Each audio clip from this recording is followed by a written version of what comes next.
What's today's date? My phone is over there on the side, isn't it? It's charging. Well, we'll get it on the first. On the first, I think it's July 3rd, is it today? Yeah, I think tomorrow is it's not Thanksgiving, isn't it? It's Independence Day tomorrow for you lovely people in the States, no? Well, it's been another scorching week here in Spain. I've been traveling around. I was up in Seville for one meeting for the day. It was 42 degrees there. It's about 28 to 7 where I am now on the coast. But needless to say, a lot of things are being drunk. Mm, cold water. You can't beat it, can you? In my opinion, there's only two things that get rid of a thirst, and that's cold water and a cold beer. Lickety split. Who says that? Jackie, yeah, who used to say lickety split all the time? There was that it was a film character, wasn't it? Lickety split. It's quite a good expression. I might use that this summer. Well, what have I been? What else have I been doing? I've been watching what's going on. There's been lots of weird things going on around the world as usual. What is this? This is a charging lead. I need that. Plug that in now. Lots of strange things. I've got a real interesting collection for you from stuff from I've gathered around the world, from UFOs to some of my crazies. I like these. I get emails from people all the time that starts out pretty normal and then it ends up getting pretty crazy. Thinking, okay, that person needs a little bit of help. But a lot of them I quite like these new conspiracy theories, but a lot of them are unfounded though. There's not much juice on the bone, as they say. But we're going to take you on a little walk, I suppose, all over the place tonight. See what you think of the stuff that I've come across. It's but look, there's people with raised hands, although I don't understand what all that's about. If you've got a question, just put it down in there. You don't need to raise your hand. We got some Q&A open, but there's nothing in there currently. So I will crack on. Now, a lot of the time at my travels, I have to come across, I don't have to, but I tend to come across um people that are not English, native English speakers. We'll say it like that, yeah. So over the years, my accent has become diluted. Now, my son's mother, as a gift a couple of years ago, downloaded all of our home videos from the 90s and the 2000s when my son was growing up. He's close to 30 now, so let's just call it near enough 30 years ago. My son was watching, and I put him on DVD. I don't have a DVD player. So I haven't actually watched them, but he was saying, I was shocked how much your accent has changed. I was saying, really? Because of course you don't notice it yourself. Um, I haven't seen it myself. I'd probably take a few little snippets, see how much younger I look. I actually don't look much different. Um, and it's about how English has changed over the years. And there's a lot of words in English that have got an original different meaning. Like from the Americans, you know why they call English people limeys is because we took limes with us on board ship, and that's why we got further. Well, I wouldn't say we, because I kind of associate myself with more being Irish than English, although I'm dual nationality. But I've warmed towards Ireland more than England. But they went further. The Brits went further because their sailors were healthy, and that's because they added a piece of lime or lemon, but limes tend to last longer at sea. I don't know if you've ever had a lime in the house and just left it. It lasts for 3 months. Just leave it somewhere, they last forever. And it became the first cocktail because in the British Navy, they would have a tot of rum and they'd put a little bit of water in it. And that's where the word grog came from as well. You're groggy. I'm really groggy. It means you've had too much rum and water. But they used to drop a slice of lime in there and the sailors would eat the lime. And that's what kept the scurvy away. And they stayed healthy and worked longer and sailed further. So limeys, there's lots of expression inside daily use language that comes from different origin and different sources. We could go through many of them, but I'm going to show you a couple of videos as well and see and show you how things change. These are just interesting because most of you are native English speakers. So we'll start with this one. Make sure the volume's on. I've got two from this girl. She's very good. American girl, but talking about English history. The animal in the field has one name. The meat on your plate has another. Cow becomes beef, pig becomes pork, sheep becomes mutton, calf becomes veal, deer becomes venison. No other major European language splits them this cleanly, only English. And there's a date attached to it. October 14th, 1066, the Battle of Hastings. William the Conqueror sailed from Normandy, defeated the Anglo-Saxon King Harold, and dropped a French-speaking aristocracy into the English throne. For the next 3 centuries, England ran on 2 languages, one stacked on top of the other. The peasants in the field spoke Old English. The nobles in the manor spoke Norman French. The courts, the crown, the law, all of it in French. English itself went underground for 300 years, and the cow stayed in the field, tended by an Anglo-Saxon farmhand who called it coo. By the time it reached the Lord's table, it had become boeuf. 2 languages, 2 words, one animal, divided by who had to clean up after it and who got to eat it. Same with pig and pork, sheep and mutton, calf and veau. The Saxon word stayed in the barn. The Norman word moved into the kitchen. And the wall between them has never come down. You can read the entire class system of medieval England off a menu. Roast venison, a lord's dinner. Mutton stew, Norman word. Norman table. Beef Wellington, Saxon livestock wearing a Norman name. Around 10,000 French words flooded into the English in those 3 centuries, and today, close to a third of your everyday vocabulary traces back to French. Every time you order beef instead of cow, you're speaking the language of the people who won the battle. That's what language really is. History nobody bothered to debate. If digging that history out of everyday words is your idea of fun, that's exactly what AirLearn is for. In English, Do you find that interesting? For those that don't know, 1066 was the Battle of Hastings. It was a French king that conquered England, and they ruled England for 300 years. And that's where a lot of the Norman French words, like let's just call it a rendezvous, you would say that in English, you know. There's tons of French words, although I can't get my head around them now. But there are lots and lots of French words inside the English language. She also released another video. Let me just dig that out, which I found great, which is here. Again, detailing how things have changed over the last few hundred years. And considering that the USA, again, it's your 4th of July, your Independence Day is coming up, you know, your native language was learned from the English, which now you're getting where I'm going, because the language that you're speaking has been blended and bastardized, as they say, over the years, pasteurized. Maybe I'll say that. It's a Friday afternoon. The sun's over the yard arm, so we can afford it. But it's been changed over the hundreds and thousands of years, the last couple of thousand years. It's 1,000 years since the Battle of Hastings. So where are we going now? Have a listen. Up. was called a napron, from Old French napron, a small tablecloth. People said a napron. For centuries they said a napron, and then somewhere along the way the N got loose. The same way you might mishear someone say an aim when they mean a name, listeners started re-bracketing the phrase in their heads. A napron, an apron. The word lost a consonant to the article in front of it and never got it back. This happened to a lot of English words, more than you'd think. Orange used to be norange, from the Arabic narahan, an orange, an orange. Umpire was Old French dompère, meaning a referee who is no equal in the dispute. An umpire, other, the snake, was nader, same as German natter, a natter, an adder. Newt was oot, going the other way this time. An oot, a newt, and nickname, the most quietly chaotic of them all. It started as ekname, ek meaning additional, like modern word eke, as in eke out a living. An eke name was an extra name, an eke name, a nickname, a nickname. The end migration from the article to the word, the opposite of what happened to apron. Linguists call this meta-analysis, rebracketing, the slow accidental redrawing of where one word ends and the next begins. Nobody plans it, no one notices it happening. It happens in the gap between speaker and listener, repeated millions of times across centuries, until the language quietly reorganizes itself. Every time you say an apron, you are participating in a 1,000-year-old misunderstanding that never got corrected and is now correct. That is how language works. The mistake outvotes the rule. That's what language really is. 1,000 small errors that won. If this interests you, AirLearn is for you. Check it out.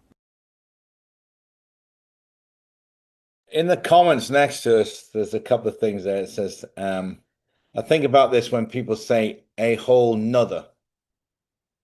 It's true, isn't it? That's kind of a southern thing, isn't it? When they say a whole nother, and then loose and lose seems to be merging into one word because people can't spell it. I had to double look there to see which one was loose and which one was lose. Lose has got a double O in it. Am I right? I think I'm right. I hope I'm right. I was writing something the other day with something called a pen, which not a lot of people seem to use anymore.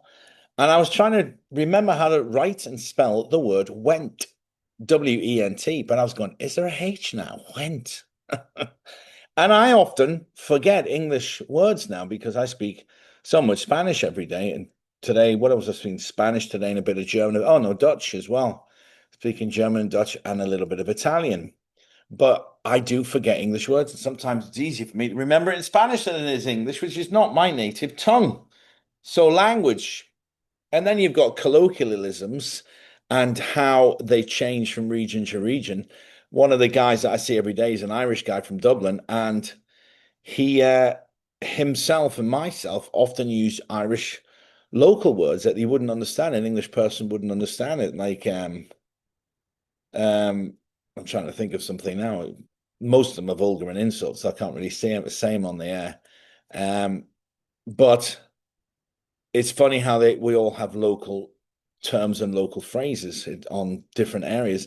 England's probably one of the most prolific because as you travel across small regions these days, 50, 60 miles, the accent changes dramatically. Manchester to Liverpool, for example, over the Pennines. And the accent is incredibly different. And you can pick it out a mile away. Despite what Americans think, there are more than two accents in England, you know? Most Americans think it's either Mary Poppins, like, oh my goodness gracious me. Oh, I say, what a lovely day for a rainbow. Good old, what was his name? Dick Van Dyke, wasn't it? Who put on a horrible Cockney accent from London. And then there's the awfully, awfully one, the English aristocracy. So, according to most Americans, there's only two different accents in England. But in fact, there's probably about 30. Somebody can Google that while I'm talking. Right from Scotland and different regions in Scotland, even all the way down to Cornwall and Devon down there up to Wales, and then across over to London into Norfolk. Yeah, they're all distinctive. Even moving down from Scotland, you go into Newcastle, Durham, and then down into Yorkshire. They're all very, very different. But interesting how it changes. And then I suppose in another 100 years, we won't be using any of these words that the kids have come up with now. That's so hot, that's so cool. It's cool, it's hot, it's cool. That's the shit. It's the bomb. Um, it's on fire. All of these, you really, you still get them, but I don't use any of that. Oh, yes, I've seen that. It's the shit, isn't it? Yes, it's the bomb. So I tend to be more, what is going on with the camera today?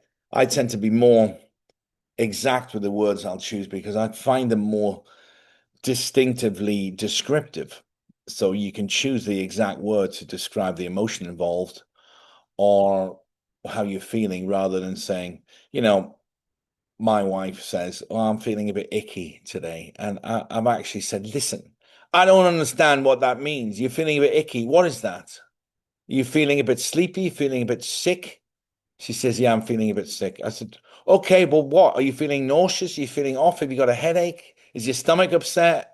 What's going on? Whereas if I say, I'm feeling nauseous today, I'm feeling dizzy today, I've got a hangover today, saying words like, I feel icky, it kind of gets on, it pushes my buttons a little bit. It's like, now I have to investigate instead of just telling. Why don't you just tell me what's wrong with you and we'll sort it out? You feeling a bit nauseous?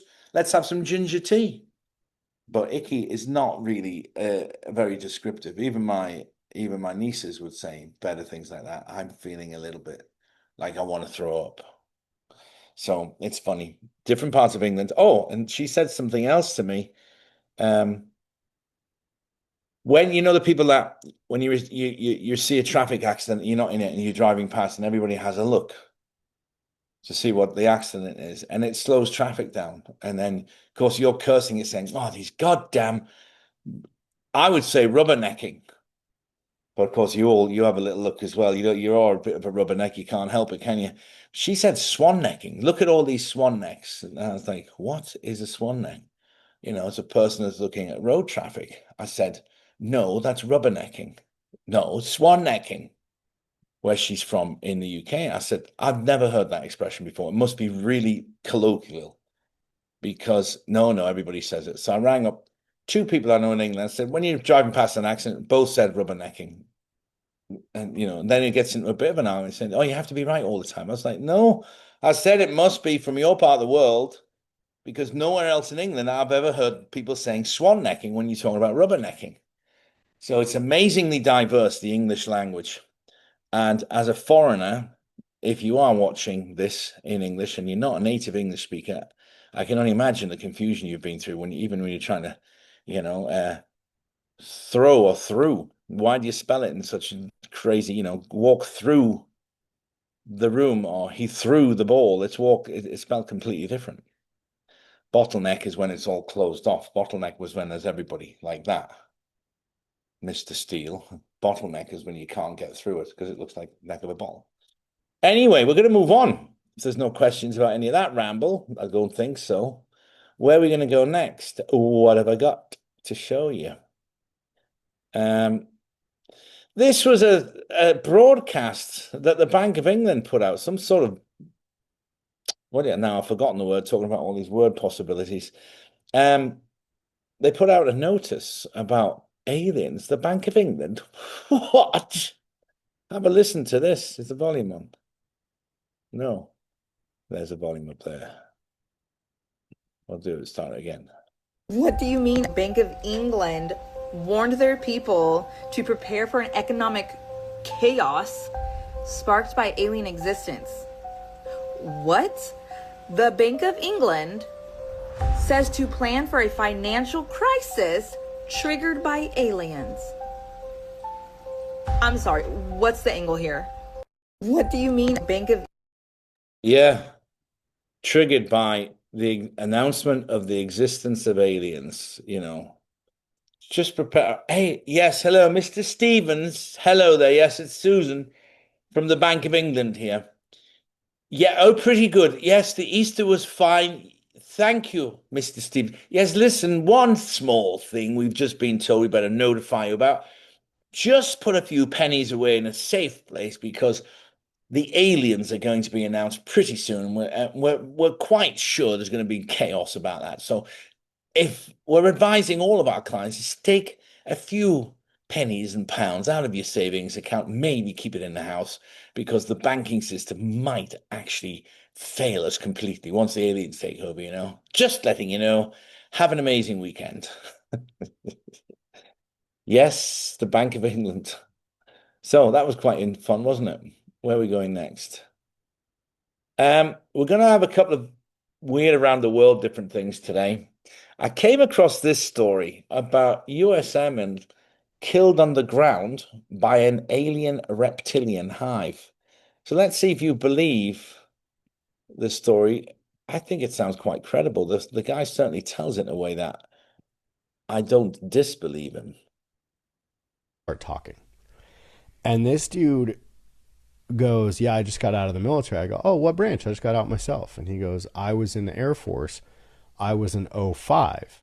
Question. Sir. Was that verified or this is just he said he was 05? I saw his retiree card.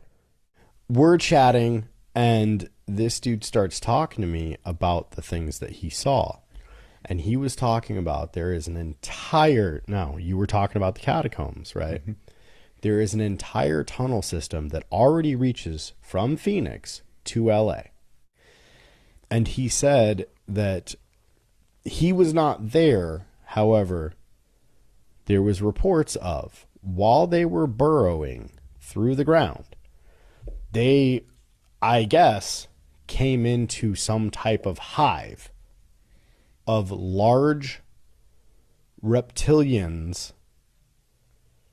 And they were briefed on it. They knew that they existed because they've ran into them before. But it was something to do with basically they just shut down the elevator and was like, nope, they're staying down there.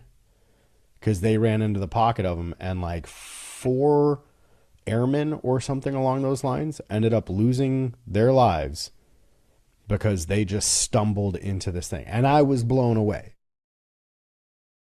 Now, there was another story about a group of Marines that were in Afghanistan, and they entered the cave system because Afghanistan, of course, it's Osama's favorite hangout. You know, he's got all that Gucci furniture in his cave while he's head of the command center, you know, blowing up massive buildings and orchestrating attacks around the world from his cave system.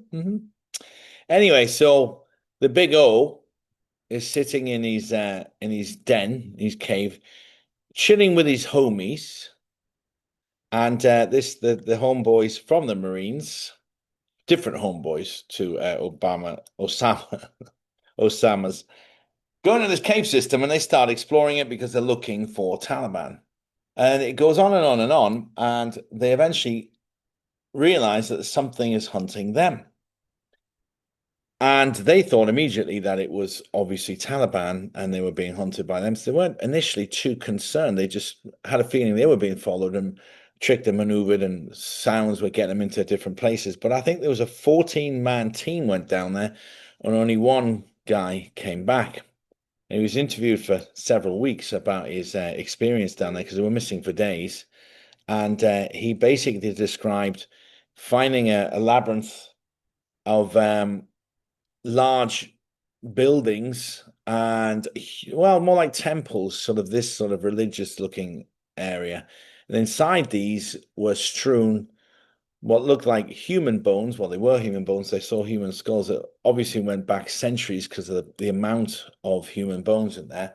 And they described the creatures that were hunting him as tall, humanoid-looking figures with very pale white skin. Obviously, that makes sense of being underground dwellers. And they had exceptionally long limbs, so long arms and long legs. But the tapes from the interview, the debriefing, the official military debriefing, were never shared, so nobody got to hear them. But this was the testimony of a leaked person that was there when he retired, said that that's what he was listening and helping the investigation of a missing SEAL team, let's say, in Afghanistan. And that was back in the mid-2000s, early to mid-2000s. So there's definitely something going on. There's way too many reports of strange activities underground in these bunker or catacombs or tunnel facilities that seems to stretch for miles and miles and miles. I mean, we've seen quite common now to see videos of trucks pulling into these huge underground bases, you know, really high ceilings. I don't know what they'd need them, such high ceilings. Why would you waste all that time tunneling out ceilings for these places that you just don't need it? What they're building down there. I mean, you'd need it for large trucks, I suppose, but you wouldn't need it to be able to fit in sort of an aircraft carrier, unless you would. But mysteries still always pop to the surface, don't they? There's always people coming forward and discussing, oh, I met a guy who met a guy, sort of thing, isn't it? I met a guy down the pub. And here's another one. New discovery, answer historic mysteries. Okay, so this guy I'm about to show you, I better kind of take a breath here and just smooth things out a bit because we're moving from one subject to the other too quickly. Shall we have a little pause for a second and contemplate? It's the 4th of July coming up. I bet you're all in there looking at your fireworks going, hey, I can't wait to stop blowing shit up. Oh, it's the only day of the year you can let off fireworks. The next guy has come up with something about the civilization pre-flood. And he's put an interesting little video together, which I think deserves to be shared. So we'll have a little look at this, and then we'll have a chat about it. Volume on. Here we go. Conspiracy theory for you. I mean, new to me anyway. Has anybody ever heard that the explorers of the Mariana Trench saw some man-made markings or what looked like man-made structures when they went down there? Has anybody ever heard that? Now, you might think that that's impossible. Well, here are the 5 things that I learned about the pre-flood world when I discovered the sandcastle culture. Who is the sandcastle culture? Well, they are the culture that is responsible for the terraforming of the Paleozoic layers. And it really does appear like it has to do with the Sumerian gods in this Anunnaki situation. Number 1, before the flood, the Earth didn't have oceans. it really does appear like the entirety of our globe, or flat Earth, whichever one you want to say, seem to be a system of rivers and lakes. This pre-flood world with no oceans is actually mentioned in the One Piece series of animation. So in theory, there should be man-made structures all the way at the bottom of the ocean because those oceans didn't exist and mankind had access to these areas long ago. Number two, the coexistence of dinosaurs and or dragons with humanity. It really does appear that in the pre-flood world, well, it was kind of like the land of the lost. Those dinosaurs, I do not believe personally that they were dinosaurs. I think they are dragons, just as history states. And they aren't natural to our world. I believe that they were engineered by whoever did the terraforming. And if these dragons coexisted with humanity, well, then that doesn't put them very far in the past, and that might answer some of the strange things that we find. And number three is the clothing of the pre-flood world. We actually have examples of clothing accessories that we have identified belonging to this earliest culture. And it really implies that the majority of this stuff was robes, some type of loose clothing with toggles and sashes and buttons. Because the Hongshan items, these pendants, are not pendants at all. They are these clothing items. Which leads to number four, the existence of the Nephilim and or large humans. A lot of these clothing items are proper sized for everyday use of individuals our current size. But there's also these same exact items massive. So if we're saying that these things are belt buckles and different types of clothing items, well, if they appear in oversized variations, well, then that implies that the individuals using them were also oversized. So either it's the existence of the Nephilim or humans in general were much larger than we are now. And number five is that this culture that inhabited the world at that time before the flood was a world culture. The Olmec culture and the Hongshan culture have shared similarities that people have discussed for a long time. And that's precisely because they are part of that first world culture. And that's why the stuff in the Olmec culture does look similar to the stuff in the Hongshan culture, because it's the same world culture.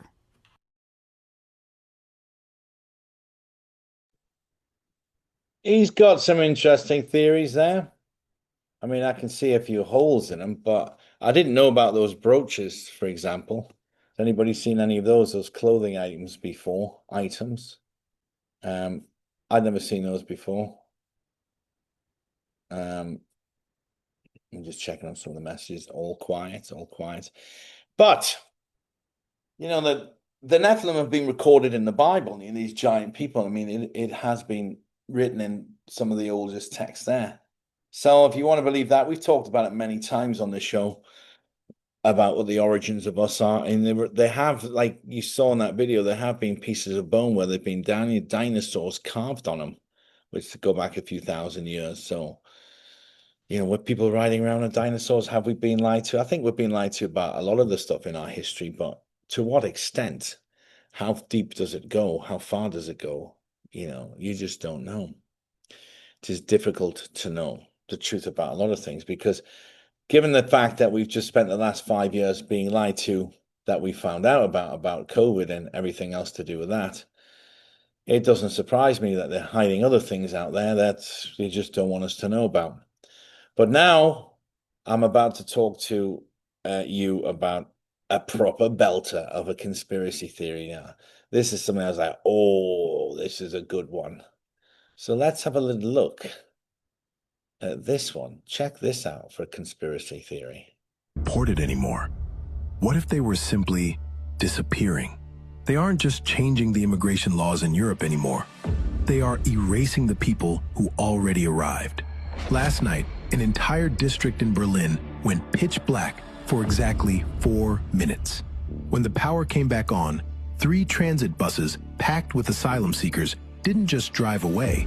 They completely vanished from every traffic camera, satellite feed, and GPS network on Earth. This wasn't a deportation.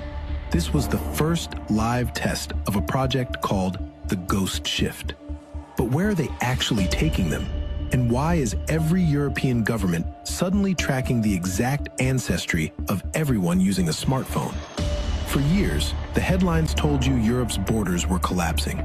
It was the perfect cover story.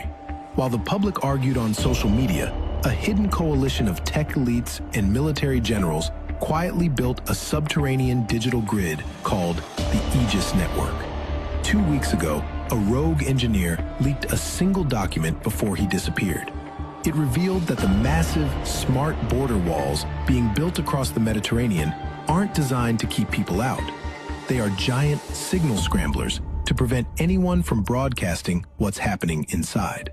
Air traffic controllers are already reporting ghost flights. Commercial planes taking off at 3 a.m. packed with people, but landing completely empty in restricted, off-grid zones. If millions of people aren't actually being sent back to their home countries, what are they being forced to build under those isolated military zones? The strategy is a terrifying psychological trick called synthetic replacement. The coalition knows that mass roundups cause global media outrage, so they use advanced AI to simulate the missing people's digital footprints. If you call a missing relative, an AI-generated clone of their voice answers, saying they just moved away. Their social media profiles keep posting old photos. Their bank accounts stay active. To the world, they are perfectly fine. In reality, their physical lives have been entirely erased, and they are being used as unregistered labor to construct deep underground fortresses for Europe's elite before the global economy resets. The AI is expanding its scanning parameters to legal citizens next. So if your phone suddenly loses signal tonight for exactly 4 minutes, who will even notice you're gone?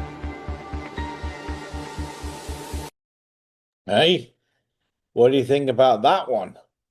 That's a scary one, isn't it? Now, I haven't actually heard of any districts or areas going into complete darkness, but okay, that's not a big problem. I also haven't heard of thousands of people just disappearing. I haven't had anybody say to me, hey, you know what, this is happening, or a friend of mine or a friend of mine. So I haven't heard any of that before. It could be totally made up. I don't know. But now that it's out there in the internet land, we'll keep an ear out for it and an eye out for it to see if there is any warranted effort or value to continuing that watchfulness on that particular campaign of are all these migrational people just disappearing? Did they let them in for a while so they could get access to them easier? Was that the reason they were bringing them in? I mean, quite clever plan if you think about it. Say, listen, guys, in 5 years, we're going to need 5 million people for covert underground operational labor. Where are we going to get them from? All right, well, let's start bringing in the mass migration of these immigrants. And then when the time is right, we'll say we're deporting them to get the public opinion, to get us back on track of how great a government we are. And we're telling them that we're deporting them, but really we're kidnapping them and forcing them underground as slave labor. So, I mean, it's not the first time they've done that, is it? Black people being used as slave labor by big white businessmen. Things change just a few hundred years later, no? Not sure what to think about that one. Let's see if we get reports of people actually going missing. Yeah. But interesting one. And I like the new AI videos they put together for these things. I find are brilliant, aren't they? Absolutely brilliant. Now, do you remember last show or last week or something like that? I was talking about the Mandela Effect. You remember? Well, I've got another couple of videos on the Mandela Effect because I think there's something in this, you know. My mechanic was underneath a car when I walked in the other day. And before even saying hello, I said to him in a Dublin accent, I said, do you think Pikachu had a black spot in his tail or was it all yellow? And he goes, you can hear this shit coming. What sort of are you been drinking without me already? So there's lots of little quirky little things about this Mandela effect. And here, look, I'll show you this video. This is quite convincing as well. I thought I was going crazy because I filmed this last year. Hello. This is called a monkey puzzle tree or a Chilean pine. I'm fascinated by its pine needles. They are sharp, like cutting sharp. And they form these bulbs at the end of their leaf system. This is the same spot where the monkey puzzle tree or the Chilean pine was. And I've been looking for it. And it's gone. I don't understand how they replanted. This was only last year. I still have last year's footage on my phone, and this is the exact location. The only explanation is I've shifted realities. I guess I'm in this reality now. This reality will be fun. What was wrong with his other reality? Was he Korean in the other reality? I don't know what to say about that. There was another one about, do you remember the series Bewitched? And what did the main character, Samantha, always do when she wanted to do a spell? And everybody said she wiggled her nose, but she actually didn't. She wiggled her lips like that. And that's what's recorded. Now, you can't wiggle your nose. You have to go it up and down. But we always remember going from side to side, but she wiggled her mouth, not her nose. Yeah, Maria just said nose. Is your mouth trying to wriggle your nose? You can only go up and down. Nobody I know can make it go sideways. But she used to move her lips, and her nose moved a little bit. Anyway, another one of the Mandela Effect. Do I have another one? Another video on the Mandela Effect? Let's have a look. What's the next one? Yes, I do. I've got another one on here. This one is about time speeding up. And I'm tempted. I've got a phone here like this guy does. I'll show you. Wait. Time is reportedly speeding up so fast that clocks around the world are no longer matching up, and many are warning we are all in danger. People were terrified after a man went viral with two phones side by side, one completely disconnected from the internet on airplane mode for over a year, and one that stayed online, and the clocks no longer matched, with many now saying our time is speeding up every single day. Haunting reports show candles that once burned for 24 hours made by monks now burn only in 18, with the monks warning that they never experienced anything like this, nor have they changed anything about these candles in centuries, with many saying the only thing that is different is our clocks. When they started noticing the speed up of time, and the candle now burns only 18 or 19 hours, when it used to burn 24 hours. But it gets much worse as CERN built a machine designed to recreate the Big Bang. The Earth's own frequency has reportedly been spiking at levels never recorded ever since, and now CERN is shutting it all down in days. But these are just theories, and CERN says it's simply routine maintenance. See, I've got an old cell phone from 2005 or something, and it still works. I could power it up, not connect it to the internet, and see what happens. Leave it running for a couple of weeks and see if there's a difference in time. Once I set it, then off we go. But it certainly feels like time is speeding up because the days are just flying by, aren't they? If you've not noticed that, then I think you're one of the very few people that haven't noticed it, because we've all been talking about it, how time is speeding up, and it just seems like the days are flying by. So there's something in it. I do think there's something in it, whether we are spinning faster, so time is going like that. If you believe we're on a ball, I don't not believe it, nor necessarily believe it. I'm not a flat earther, but I'm not a round guy either. I'm kind of somewhere in the middle, saying, well, I think they both got warranted points when they discuss that. Now, here's another one about the population of Earth. I like these videos where they talk about this sort of thing. This is quite interesting, this one. Have a listen. Earth is, and how many people actually have a soul? Earth is around 6 billion, not the 8+ billion they claim. The official numbers are inflated. That's deliberate. On the soul question, this is what I see clearly. Most humans do have a soul, but a very noticeable percentage of people walking around right now do not. These soulless ones, the ones people call NPCs, are biological vessels without an incarnated consciousness. They look human, they talk, they work, they function in society, but there is no soul present. The light is not on inside them. It's not that they're asleep or unawakened. There is literally nothing there driving the body beyond basic programming. I would say roughly 15 to 25% of the people you encounter in daily life fall into this category. High enough that once you're awake, you start to feel the difference very strongly when you're around them. The rest do have souls, even if many of them are deeply unconscious or fragmented. So to put it plainly, real population, 0 to 6 billion. People with souls, roughly 4.5 to 5 billion.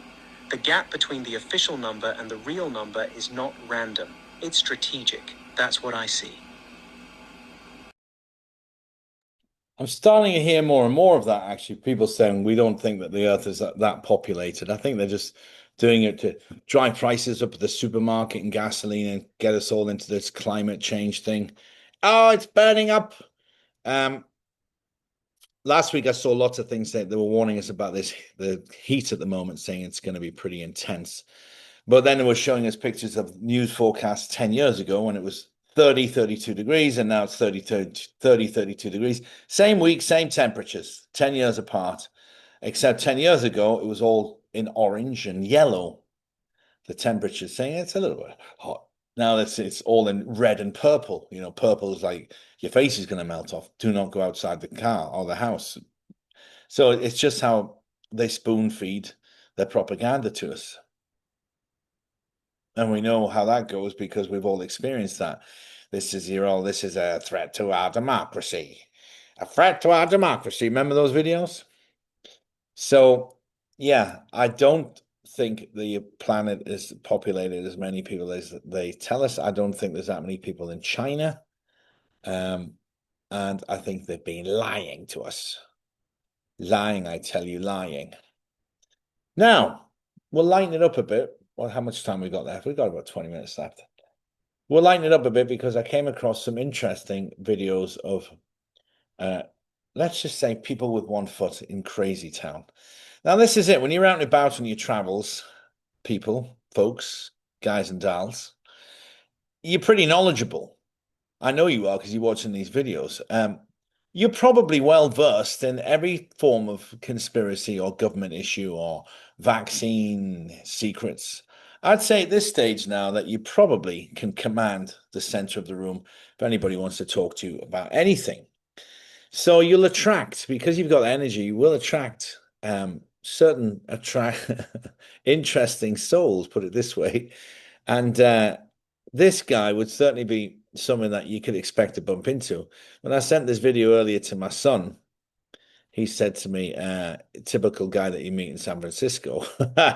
So you'll see what I'm going to share with you now. But this did make me laugh because poor guy, he seems quite a young guy, but his name is Adam, and he seems to be wanting to share something with you.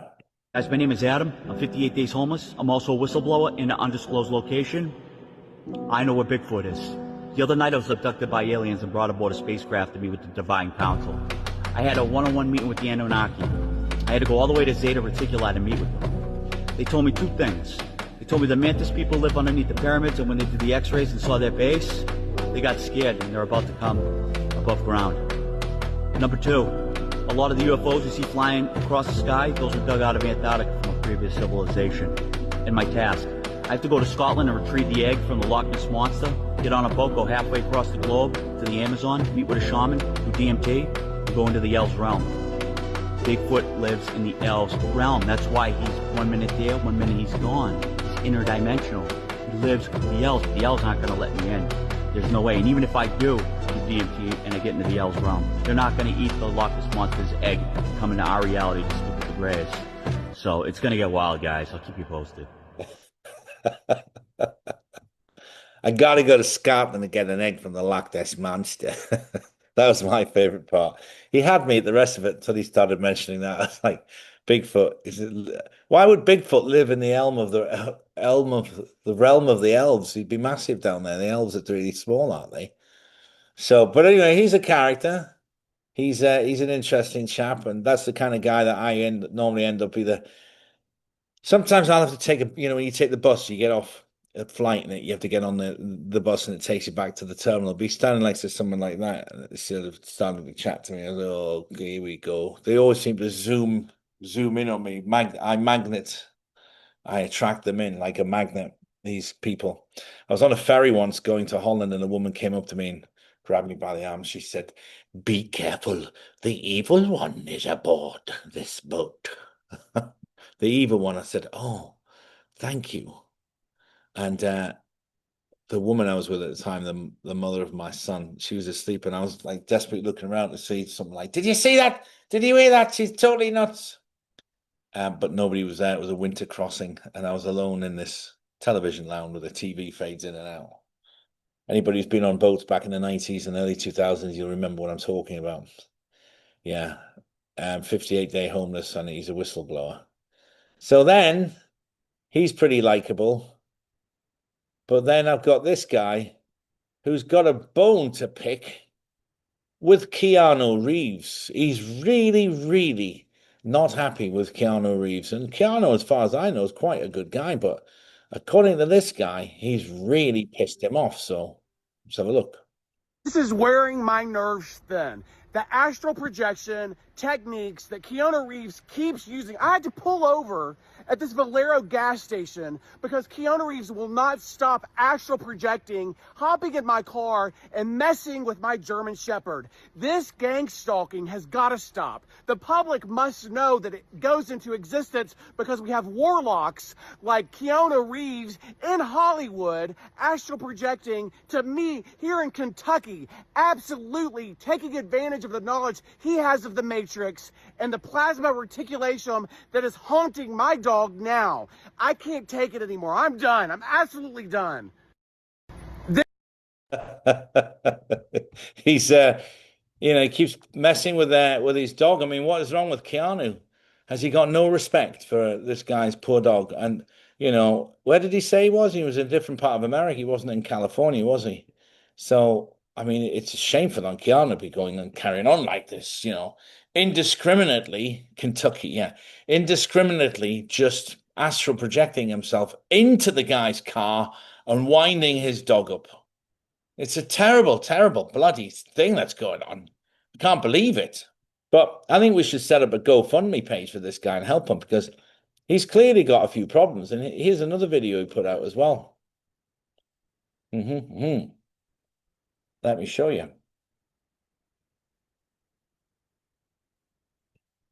Camping out overnight in the Home Depot parking lot 24 hours a day to prove that indeed they do not get any deliveries and that it's made from 5G technology towers going through the plasma created instantly. And why should we pay for products that are created out of nowhere?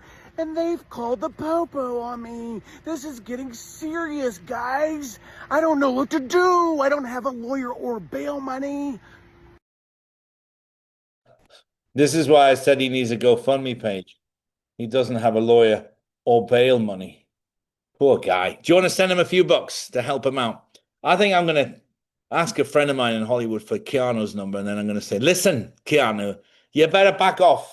Astral projecting yourself. You're scaring his dog. We'll have a little word with him, no? And he's a doctor. I think these guys are entertaining. But they seem all be quite well dressed, and managing to keep their lives together. They've got a car and everything. So not sure how they do it. I mean, what does he do for a living? He'd have to do something where he's obviously not allowed to interact with the public. You couldn't have him in a Home Depot or something like that, could you? Where we got now going next? Shall we do? Let's have a look. We'll do this one. Ozempic face. So we talked about these drugs last time, this Ozempic, and when it came out a year ago, so people were begging me to get it. And I said no, because I know it's bad and it's going to have side effects. It's going to hurt a lot of people. So I came across this video today, and it shows the sort of side effects that Ozempic is doing. And these are some of the actors and famous people. You recognize them. Ozempic face. Let's talk. Do you ever wonder why all these celebrities that are on Ozempic are looking like lizard people? I mean, look at them. Look at the cheekbones. They're just completely sucked in. I'm going to tell you why, and it's crazier than you think. The Olsen twins never looked like this. I mean, look at Kelly Osbourne in the matter of like a year or two, how much she has changed, all because of Ozempic. All right, so this is going to be a deep dive into Ozempic and Wegovy, the sister drug, and what it actually is and why you should never take it. And if you know anybody taking it, please send them this video and maybe save their life, because this stuff is nasty. All right, so Ozempic and its sister drug, Wegovy, are both made by Novo Nordisk. They're a GLP-1 hormone, but that's just marketing. There's no GLP-1 anything in these drugs. In just the last 5 years, they have made $2.21 trillion off of Ozempic and Wegovy, and America buys 90% of it. So it's complete and total propaganda that there's any GLP-1 hormone in this drug. People think GLP-1, oh, okay, it must just have that hormone in it. No, it's zero. That's literally propaganda. There is only one substance in these drugs, and it is called Exendin-4, EXENDIN-4. It's lizard venom. Remember Revelation 18:23, in the last days, the world nations will be deceived by pharmakia. So the Exendin-4 protein is derived from this guy. The Gila monster lizard venom. He's found in the southeastern United States deserts. That guy's venom is what you are injecting into yourself every single week. And if you're not careful, you're going to end up looking lizard-faced like these people did.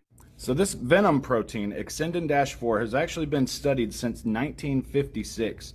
They started isolating the venom protein to see what it would do to the human body. I guess they were just curious. So here's what they found. It paralyzes your vagal nerve, and it paralyzes your stomach sphincter, which empties your food into your intestines. So therefore, after breakfast, you're not hungry for hours because your nutrition is sitting in your stomach, not emptying to your intestines to create fecal matter and get all the nutrients from your food to go into your bloodstream. Exendin-4 is a neurotoxic lizard venom that you are injecting into yourself once a week for the rest of your life. Please stop. So after injecting this venom, it touches what are called L cells, and that releases GLP-1 hormone inside our bodies. All right, that's it for part one. Come back for part two. Because trust me, there's a lot more that most people don't know, and they're injecting themselves with lizard venom. Stop doing that. This video is for entertainment and informational purposes only. All views. What do you think about that? I mean, this is one of the reasons I just had an insightful feeling about not getting involved with that whole thing. GLP-1, it isn't a GLP-1 at all. It's made from the Gila monster, a venomous lizard found mostly in Arizona, that sort of southwest part. Now, that's been out for a while, and weirdly enough, I met a Dutch guy yesterday. He started talking about it. I said, how do you even know about that? He says, I do my research. I'm always snooping around online and looking at things. Same age as me, 1 month difference. So I was quite impressed with his knowledge of the other things that we discussed as well. So I thought, that's pretty interesting stuff. Poison, and it's going to have a lot of long-term effect on people. That I can see myself having to do a lot of cleanup on that. So doesn't surprise me, though, that anything that the government are going to back, you know where it's going to be. It's going to end up killing people. That's the way they do it. And they'll continue doing that, I'm pretty sure. I don't think they're going to stop now. Incidentally, we're doing a summer sale at the moment for the 4th of July. Get one Paragon, buy two Paragon, get the other one free. That's the Parasite Cleanse. That's an old label, one of my older ones there. Just done some new videos on it today. Amazing stuff. It's still really, really good. Selling well. We still got some more deals. I still got one website down. Health World for You is still down. But if you need something, you can always email me and I'll pass it on to my team.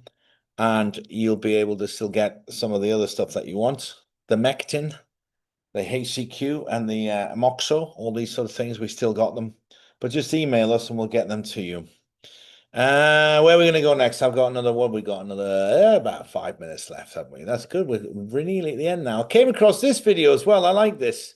The origin of phrases we still use today. I should have kind of played this earlier when we talked about the English ones, but we'll play it now. It's a bit light-hearted. We still use today and where they originated from. Number 1. During the 1860s in prison camps from the American Civil War, guards marked a line in the dirt. Any prisoner who stepped past it would be shot immediately. They referred to that line as the deadline. Today we use the word when something like an essay has to be turned in by midnight. Number 2. In the 18th century, a well-known playwright created a special thunder sound effect for his stage productions. Another theatre group later copied the idea, which eventually led to the phrase, steal someone's thunder. Number 3. During World War I, soldiers had to climb out of the trenches and rush toward the enemy. This dangerous action was known as going over the top. That is why today, anything considered excessive is described as over the top. Number 4. In the late 1800s, the state of Illinois in the United States made it illegal to sell ice cream sodas on Sundays. To work around the rule, soda fountains began serving only ice cream without the soda and called it a sundae. That clever solution is how the famous ice cream sundae got its name. Funny that, isn't it? The ice cream sundaes was something that I remember they started coming into the UK and started using that expression. I was like, okay, what is that? But it came in quite late in my childhood, I remember. It wasn't always there.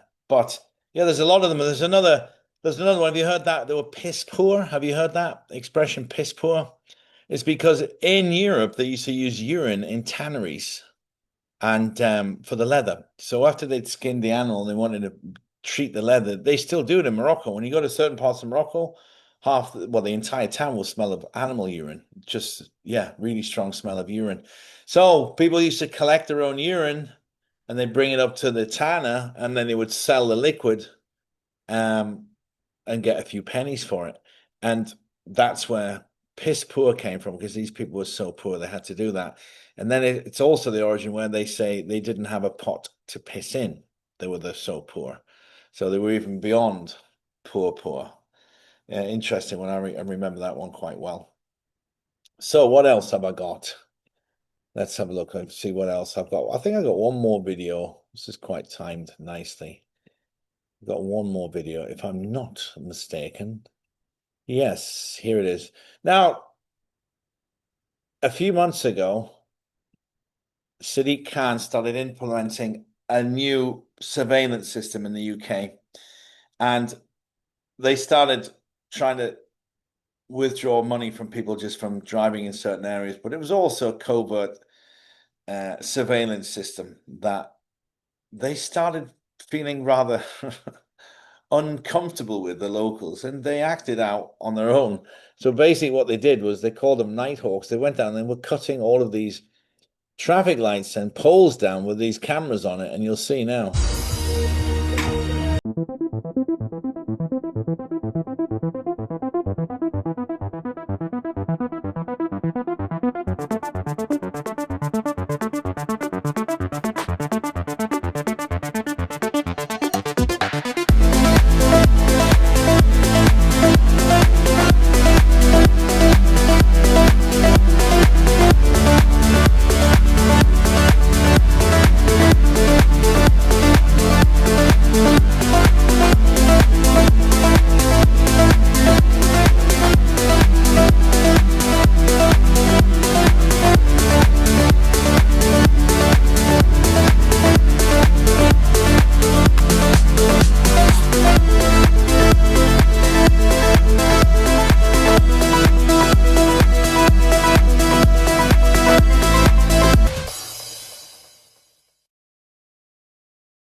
Interesting, that, isn't it?